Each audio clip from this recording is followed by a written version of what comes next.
Plain and simple, the Main Street program is a locally powered and community-driven program. It's not top-down, even though in some cases we've seen the effort being initiated by city leadership. It's also not led by a white knight swooping in to the community. We've seen a lot of that too, with less than favorable results. The long-term success of a program relies on grassroots community engagement and leadership. Communities all over the country have adopted Main Street for their downtowns because there are nearly 2,000 communities across the country that are members of state, county, or citywide urban coordinating programs. And each of those local entities is supported by a collaborative effort between the coordinating program and the National Main Street Center. And we're there with the National Main Street Center to provide guidance, technical assistance, resources, and connections to best practices. The program itself was started in 1980 by the National Trust for Historic Preservation and has evolved into one of the strongest and most successful economic development approaches that exist because of its comprehensive nature. It's also a very inclusive program, and because it also has a 40-year track record that produces results at the end of the day. And you can see those impacts on the communities that are part of the program. If any of you are familiar with the forces that influence real estate value, that being social, economic, physical and environmental, and governmental, the Main Street program is based on that. I'm not going to go too detailed into the Main Street methodology or the strategies, but I do want to say that every aspect of the Main Street approach relies on some level of civic and community engagement, not only in the planning process, but also in the execution of the program. And as you can see from here, it's a 4-point approach: economic vitality, design, organization, and promotion. And if you look at your downtown as if it is a product, your downtown is a product of your community and all the aspects that you go into taking care of that product. So how it looks and feels is the design.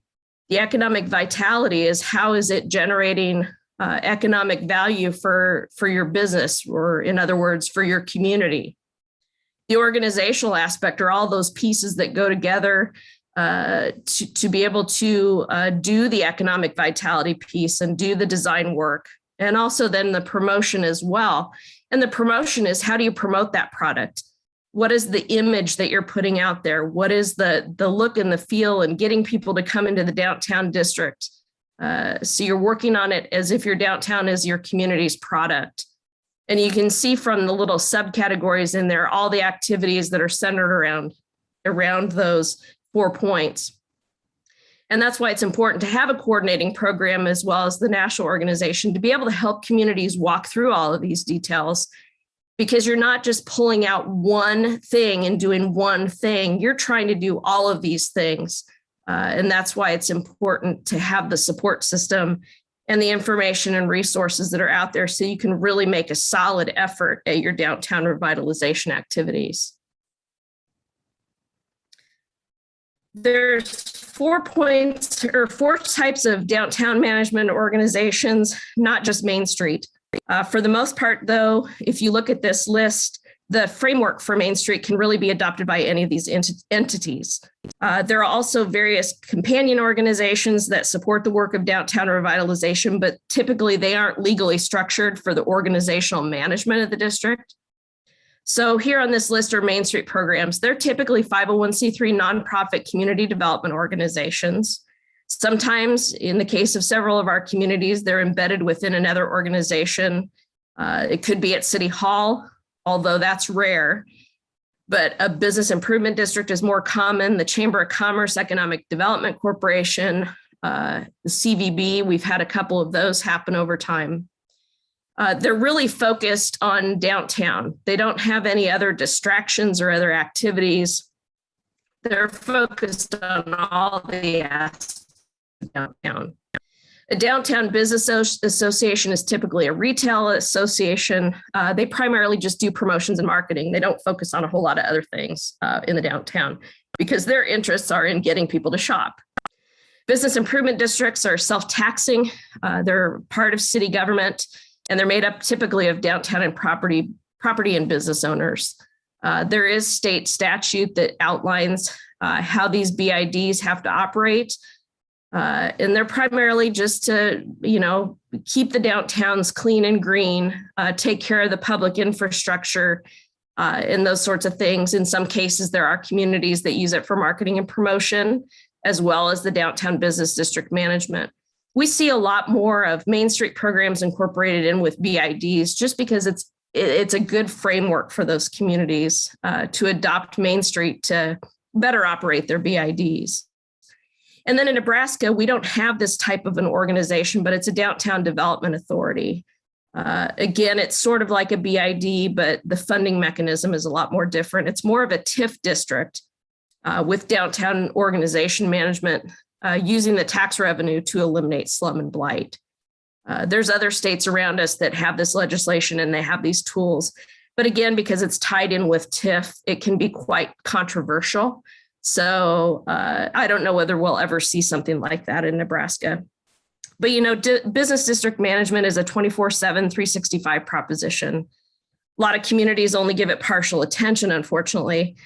And even when it's combined in with another organization like Chamber Economic Development, it often doesn't have the same impact as a standalone downtown organization because the mission area and the activities are a lot more different, a lot broader.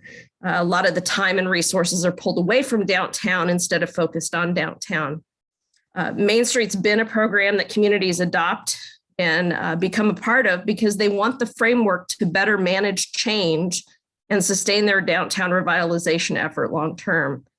This is where we see established organizations like BIDs and downtown merchants associations come into the program.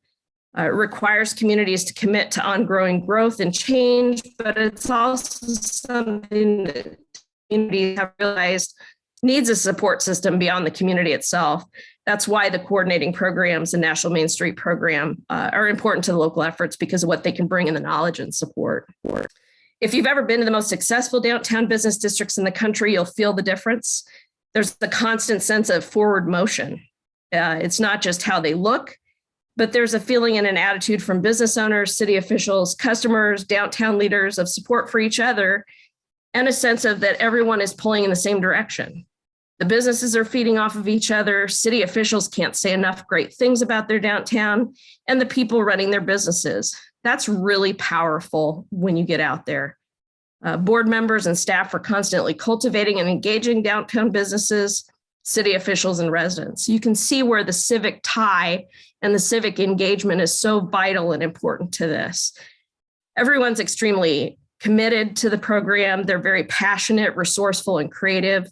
They're hungry to learn, hungry to take action, and hungry to really work hard.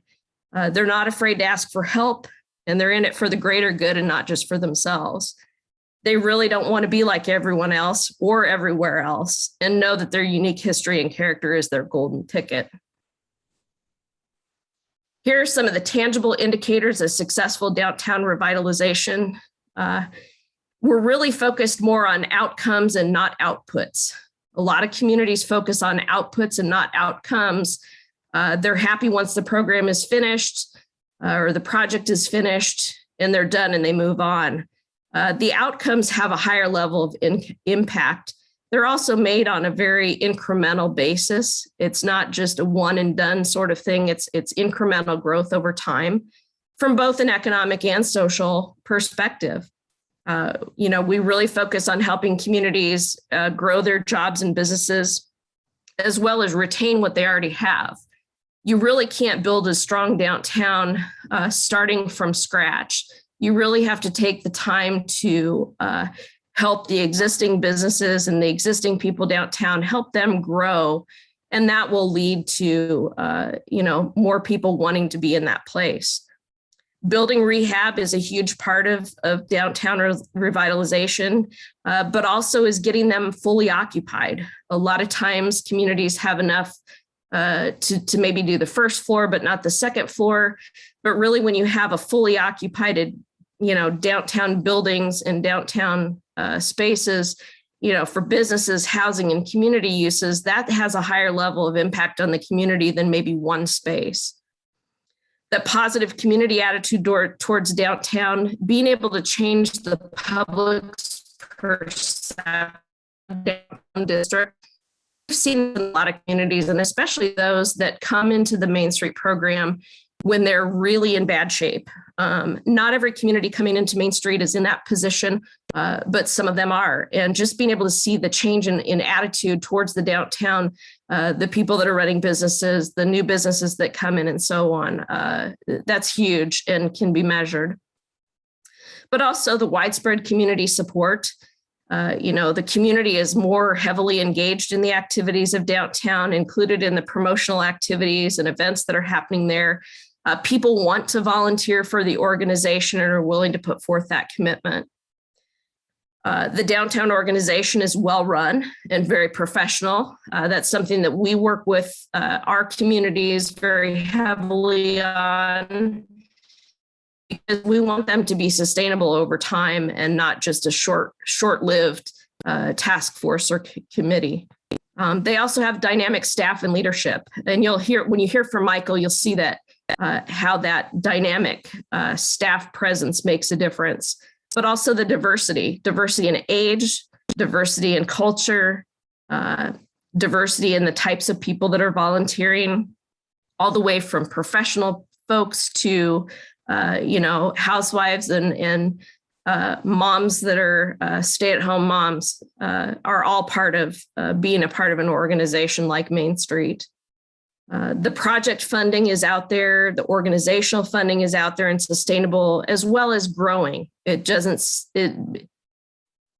translates, having the dollars translates as you move forward, and that you're showing results and you're showing that you're doing the projects and making an impact on the downtown, and the funding just follows in line with that. The clear vision and mission, you've got well-defined goals and objectives and an annual work plan, and that annual work plan is reviewed on an annual basis and updated and changed. Again, that's part of the growth of that organization, of that downtown district. Something that you cannot get away with is not having those strong relationships with local government and other organizations. A healthy and revitalized and vital downtown, it takes a village.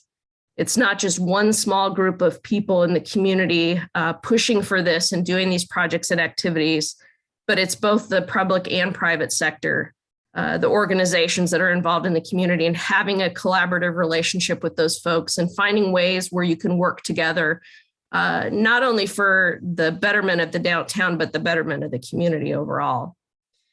Having positive media coverage, and then the long-term commitment. Again, Main Street is a long-term game. It's not something that's quick one and done. It's for the long term. It's meant to be created and built as a sustainable activity for the long haul, over generations, so that we don't go back and have to fix the mistakes that we're currently fixing now and spending all that money and all those resources on that. That if people care about their downtown, they're going to keep it going for the long. Here are some of the things that what we do as a statewide organization as part of the National Main Street Center as well, the things that we do to help our communities, the capacity building. We do a lot of localized trainings that are very specialized to the communities themselves, educational webinars. We try and do some in-person meetings and networking and training together as well, because the face-to-face interaction is so very vital. And then we're also curating and deploying information resources as well. The organizational support, we do everything from vision to market positioning and strategy development, work planning, organizational development. We do new director training, new board training, basic training on how Main Street works and all the other little details that are in there.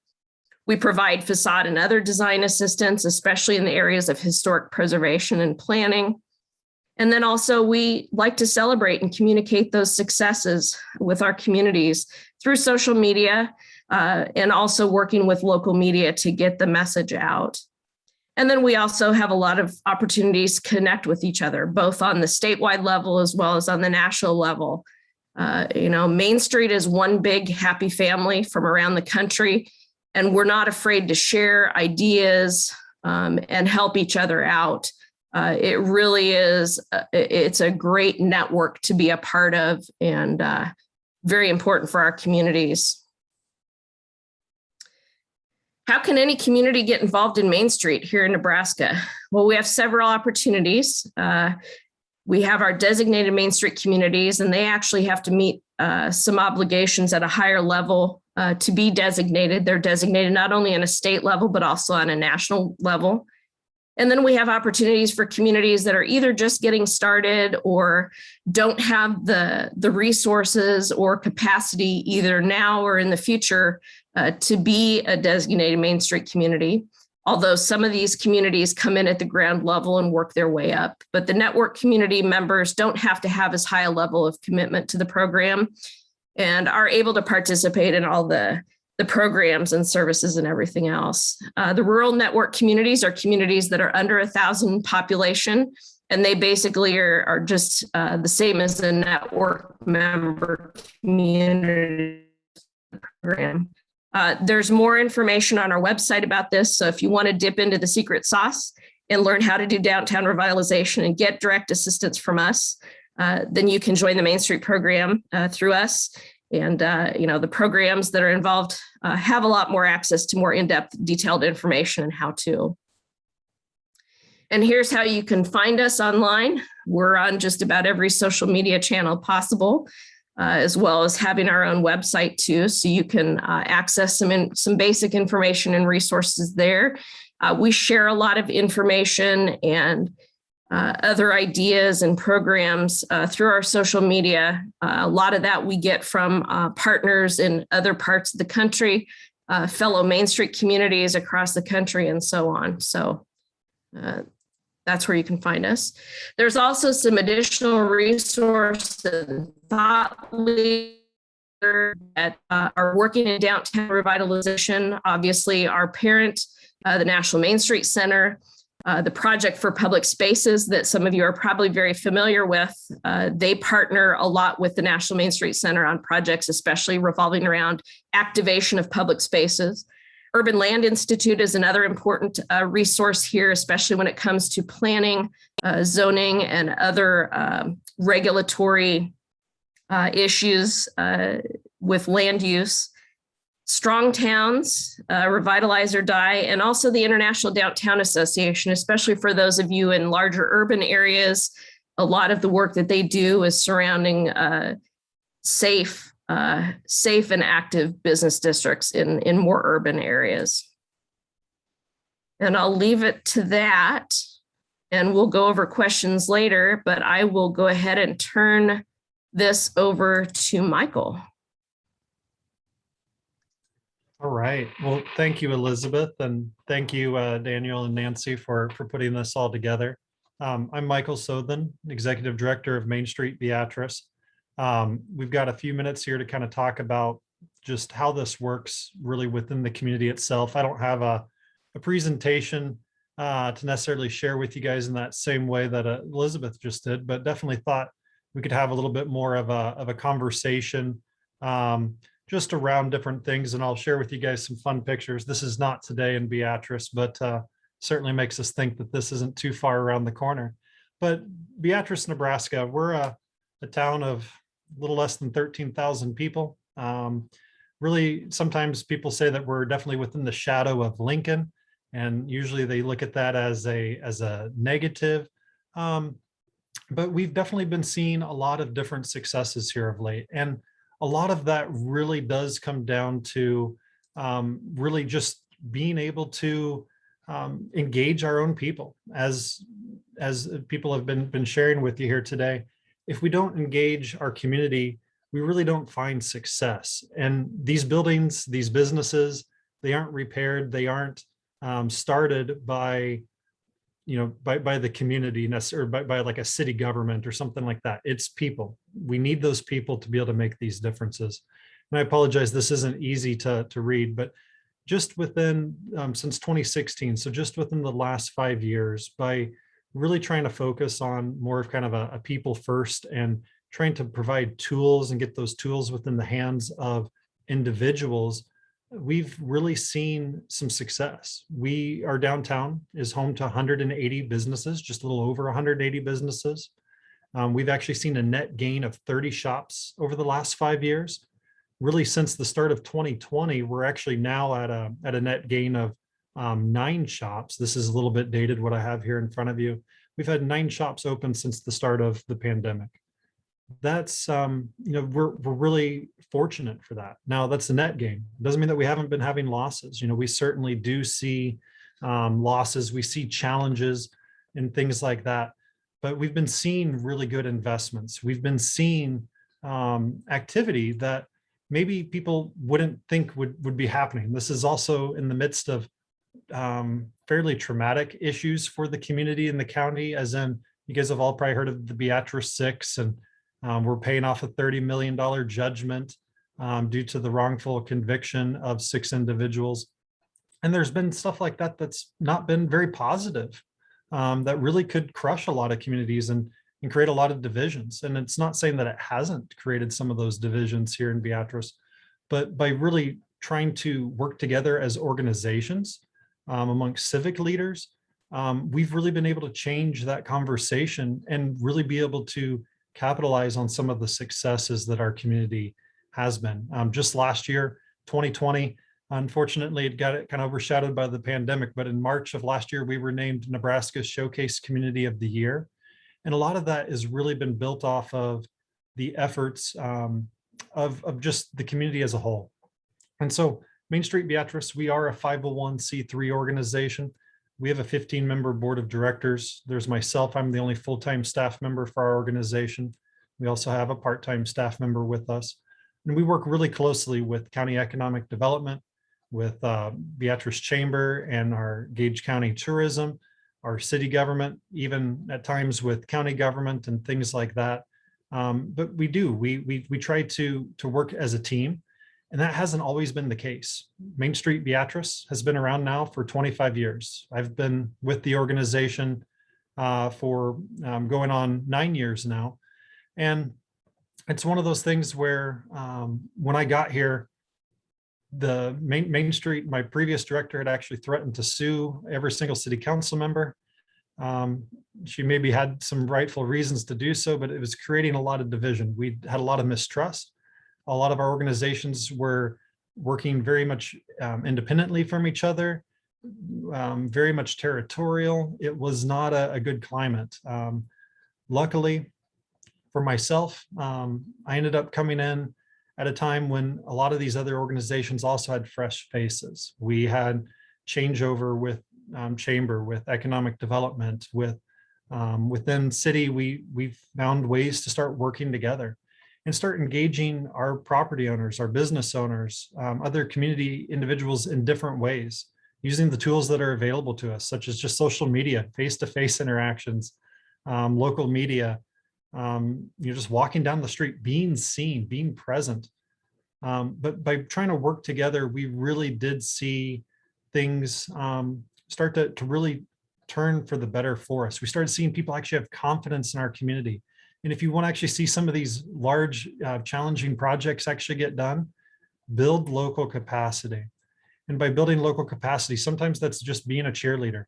There's no doubt that we at Main Street Beatrice, a lot of times we're trying to set the stage and try to make enough confidence so that way prospective property owners, prospective entrepreneurs have that confidence with which to start, and to be able to leverage some tools with which to also give them that confidence.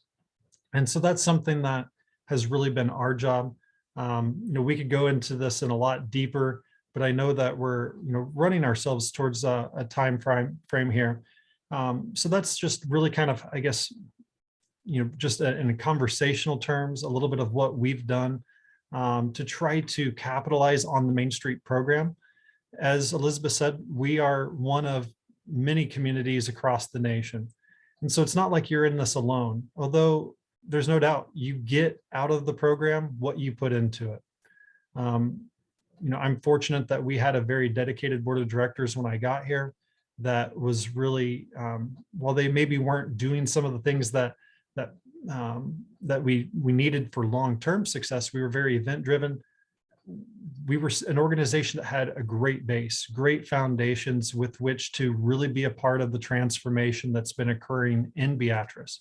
And there's no doubt we still have a long ways to go. We still have plenty of challenges here in Beatrice, Nebraska. There is no doubt by any means that we still have plenty of empty looking buildings and things like that, there might be something that's really positive right next to one spot and then an empty, dilapidated building right there, right next to it. We're going to always be having those types of problems. Those are challenges that we're going to be facing, and it probably will never fully be done.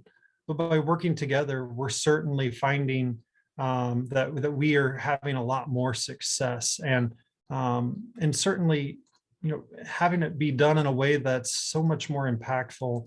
And it's going to hopefully lead us to future successes as well.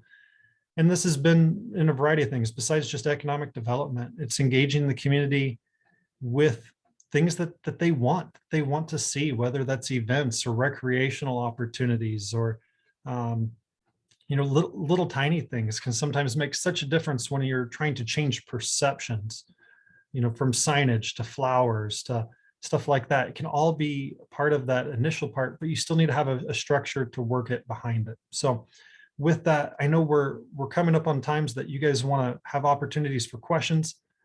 Frankly, I'm much better at just having a dialogue and kind of doing question and answer with folks. And Elizabeth, if you think there's something that I missed out that you want us to share on, definitely let me know. Great, thank you, Michael. So now we do have some time. We have about a little over 10 minutes to ask some questions. So I'll get us started, but if you have a question, please either open your mic or put a question in the chat, and we can get to them. And also feel free to participate as well. Like I said, we got a lot of expertise in this room, people who could be presenting here today. So if you have a good answer to this question, please share that knowledge so we can all benefit from it. We do have a question, I guess, from Michelle, who was on top of things here. She said, does an organized community effort have to start as a 501c3 with paid staff to have the ability to tap into resources? Or are they able to work towards that structure? Actually, that's a great question. We get this question all the time. Originally, when the Main Street program started nationally, that was the encouraged structure that was in place, but that's changed since then. We've seen a lot more communities in Nebraska actually build their Main Street program out of an existing organization. So if you already have an organization like a Chamber of Commerce, Economic Development, Community Foundation, Visitors Bureau, whatever, the Main Street program, the Main Street Foundation and structure can be just incorporated into that existing entity. We just recently had a community, Weeping Water. They approached us with a small group of people that really wanted to get something done. And we actually helped them get a 501c3 as an organization, and they're working their way up towards hopefully becoming a designated Main Street community. But we work with communities one-on-one. So each one is different. And if there's a situation out there that you want to discuss further, we can do that. And if there is interest, we're willing to help. And Elizabeth, I mean, just to even give Main Street Beatrice as an example, we started off as a 501c3, but with no staff. It was actually all volunteer done at the beginning. And then eventually they had a part-time staff, and eventually had one full-time staff, and it's grown into where we are today. And so, yeah, this is definitely, as Elizabeth said earlier, this is a long-term strategy. It's a long-term thing. If you're looking for immediate quick fixes, this may not, be that, but long-term strategic growth can definitely be seen. Great, thanks a lot. One of the other questions I wanted to pose to you all and to the group is how you build that cohesiveness from the larger community and then the business owners. It seems like there's sometimes that division in priorities even. So how do you make an effort around Main Street or these business districts something that the whole community is able to get behind? I can answer the first part of that. I think if there are people that are interested, find other people who also have that same interest and just start talking to each other. I think, again, it's incremental growth over time. And, that's what it takes. It just takes a few people to get things started. And Michael, I'll let you've got some great, engaging business owners. Yeah, I mean, the biggest thing is you have to work it. It doesn't just come to you. Again, it's kind of what your community will get out of it, what you're able to put into it in a lot of ways. And sometimes you have disappointing and challenging interactions, and you just have to be willing to work past that. And know that it's just going to be a world of ups and downs. But yes, you're right. You're working with multiple different audiences. You've got really your property owners are an audience. Your business owners are a different audience, oftentimes looking at different things than some of your just solely property owners. Your community residents, your civic leaders, they're all very different audiences. And that's something that is a challenge, because you have to engage them and engage them successfully. It's a little bit of a different message for each one of those groups, but it doesn't mean that you're telling them all something different. It's just that it's the way that you approach that is going to be a little bit different. But we're all working towards, we all want to see the same thing, which is our communities being more vibrant, more healthy, more just lovable and livable, and all those types of things. We want to see growth. We want to see sustainment. And that's something that's great, is if you can explain what that mission is, you can explain what that vision is, and you can develop that. And then you start going out there and selling that and showing that, really does create a lot of engagement amongst all those different audience groups. But then you also have to be that have the organizational foundation and the resources and the time to be able to work it beyond that, because you can sell everybody, you can sell the community on the concept and the program and the vision. But at the same time, if you don't follow up and you don't have the time and resources to follow up with there, it just dies. And I think that's, why we really encourage communities. If you're going to get into downtown revitalization, it really is a 24/7, 365 proposition. It isn't a part-time thing. You can't go running off. What we've seen this happen in other communities, not Main Street communities, but in situations where a small business will have a crisis right in the middle of the Chamber of Commerce trying to do their annual golf tournament. Well, gosh, guess what they do? They put that poor small business off, and that poor small business closes. And you just cannot do that. You have to be there for these people when they need you. You can't pawn off on your organizational projects and activities. That those folks come first. Most certainly. And, that kind of goes back to, it is a challenging job. And a lot of you guys, seeing who's all on here, I know so many of you, you guys, a lot of you understand this. This isn't a job that's oftentimes, just 40 hours a week, or it's definitely volunteer driven, but it's hard to keep that sustained, because as Elizabeth said, you're always on point. You're always on stage, and that is tough to maintain. And it's okay. We're all going to have our ups and downs for sure, but it is one of those things where, building that organization capacity, even if it takes years, is so darn important, because yes, we, trying to match those priorities with where the community needs you to be strategic is certainly a challenge. And you're right. People do expect to see results. They do expect that you're going to be able to move the needle, and you can't just talk about it. But there's no doubt that, that being able to have a good plan and being able to communicate that is so very important. But you're right. One of the traps that I fell into a few years ago was, we were talking about just the positives. We were trying to really tackle that community perception, and we were really having a real issue of negative community perception. But one of the issues that we had is we were only focusing on the positives and the successes, and we weren't really acknowledging some of our failures or some of the challenges that we were still facing as a community. And we started having people say, well, why do you guys still need this support? Why do we still do this? Because isn't it all fixed? And we had others that were like, oh man, these guys don't know what the heck they're doing, because we still have all these problems. They haven't done anything about problem X, Y, and Z. And so being truthful is definitely one of those things where you have to make progress, but being real is a huge, huge thing that's needed in this type of an effort. Great, thanks.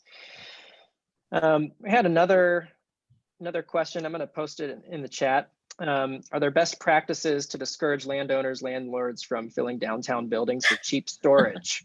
And I would like to, if somebody has a good answer for this, I don't want to get too much into the weeds of zoning and land use regulations, because that could be a whole entire presentation itself.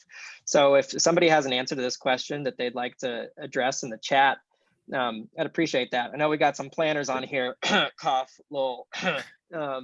So if you have any answers to that, that'd be great. But this is an important point, I think, that gets lost. That this is a case, this affects the vibrancy, the vitality of your downtown, the opportunities for people to interact.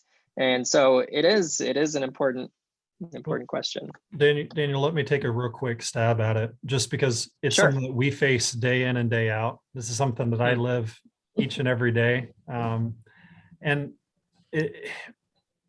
I showed you guys our success story a little bit. We've seen a net gain of over 30 shops in the last 5 years. But yet, what do I hear when I'm talking with community groups? Oh my goodness, downtown's just dead. It's just empty. It's not what it used to be. It's not this, it's not that. It's like we have 180 businesses. But you look, what are they seeing? They're seeing some of the big properties. They're seeing these properties that you're just talking about that are very underperforming, that look like hell, that frankly, property owner has just sat on. They've got a condemned sign on them, things like that. And they're holding the community hostage. They're holding their neighbors hostage. They're holding back a lot of potential because of that. And how do we address that? And frankly, it's starting a dialogue. We've realized that if we don't start taking more direct action, we're not going to see success. So we've been picking up the phone. We've been setting up Zoom calls. We've been meeting face-to-face with some of these property owners that are either on the verge of becoming this or already are this. And we're just starting to have conversations about, hey, what are your plans? Have you thought about selling? Have you seen your building? Sometimes they're out of town. Most of the time they're in town. And it's trying to engage them. Some people don't want to talk with us. Okay, that's fine. So you mentioned zoning and things like that, but those are very slow tools. We definitely need them. They're very important. But we've actually instilled an adjoining building ordinance and a vacant property ordinance here in Beatrice. The adjoining building ordinance is the main one that we're using. Our properties, and this catches both the good and the bad, which is unfortunate sometimes, but every property that's tall enough or close enough to another building that it could impact the neighboring property if it collapsed, in a simple nutshell, is subject to an inspection by city code enforcement once every 4 years. And they've started doing a rolling wave of inspections. Most of the time, especially starting off, they're mostly working with property owners that do a pretty good job. Sometimes they just need reminders. Maybe they haven't looked at the back of their building or this or that. But those types of things that create reminders. We've got a few that are now putting their building up for sale because they're like, holy smokes, I'm not capable of doing this. But a combination of conversations, economics is huge, but mostly conversations and providing some pressure and having some incentives from time to time. We've been pursuing grant programs that really try to reinvest our building stock. Being able to give new property owners a reason to buy property and feel like they could actually make an investment is huge as well. And so being able to put tools into the hands of the people that want to do good is very critical as well. So that's our approach to it right now.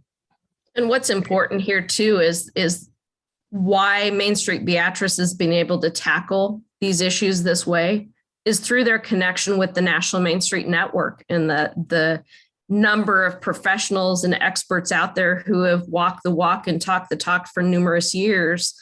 They're the ones who finally realized that the magic key isn't all about zoning and changing your local ordinances, but it's about building relationships with people, having those discussions, having those difficult discussions, are what really make the difference. And when people always ask me, what is the key to successful Main Street downtown revitalization? I said, it's not what the town looks like. It's not those historic buildings. It's not the streetscape.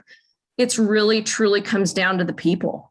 and the Mhm. relationships that you're building. You're building their capacity, you're building their strength, you're building their enthusiasm, you're serving as a cheerleader, you're encouraging them on. And that's really what it's all about, and trying to problem solve from that personal level rather than problem solve with regulatory,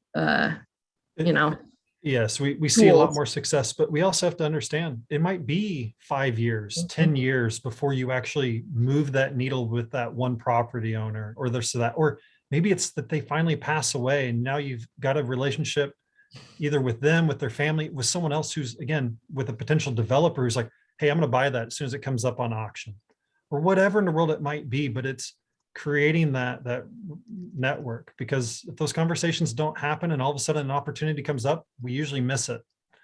If those conversations weren't had ahead of time, opportunity is now gone. Now it's in the hand of something else, or it just got torn down, or whatever it is. So working towards positive solutions is so key, constantly.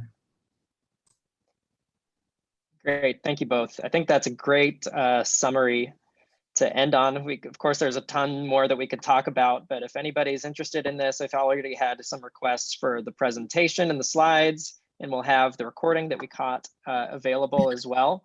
So, yeah, please get in touch with Elizabeth and Michael or ourselves as well.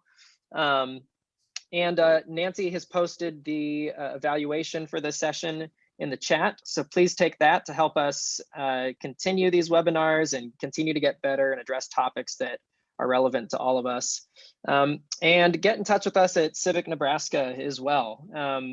We think the civic and social component that we were talking about today, that Elizabeth and Michael both touched on, gets overlooked sometimes in the pursuit of good projects and important work, but we know it's those relationships, those are the roads and rails of progress. So we believe that that's really important, and that's what we want to special in, to connect people with each other and their institutions. So please get in touch with us.